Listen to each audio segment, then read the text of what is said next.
Присутните полицајци не помагале откако избил пожарот во Пулс, сведочеа посетители на кочанската дискотека Кобната вечер.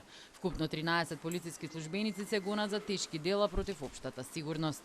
Една од сведоците беше 24-годишната Сара, која откако спасила жива глава и добила свест, побарала помош од полицајците кои биле пред Пулс бидејќи не можела се движи, но не ја добила.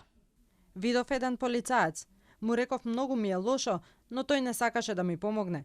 Ми рече како јас можам да ти помогнам, што да ти направам, и се тргна настрана. Таа не ги помни полицајците по лик, но никој од нив не давал насоки каде да се движат луѓето. Еден од сведоците беше и 19-годишниот Теодор, кој тогаш бил малолетен. Келнерот им јавил дека ќе има рација при напуштање на дискотеката, кај влезот ги запрел полициски службеник. Излегле надвор да им земат податоци и тоа ги спасило.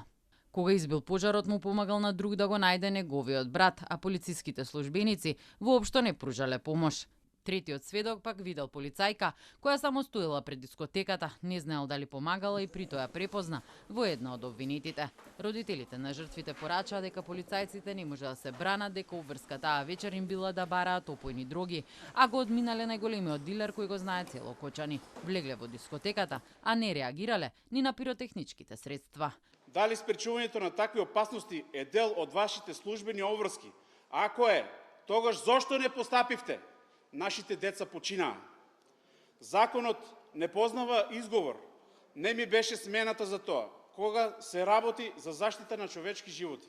Обвинителството тврди дека полициските службеници кои биле во Пулс не преземале мерки за спречување на употребата на пиротехничките средства. Сите 13 обвинети тврдат дека се невини. Во пожарот на 16 март минатата година загинаа 63 лица, а над 200 беа повредени.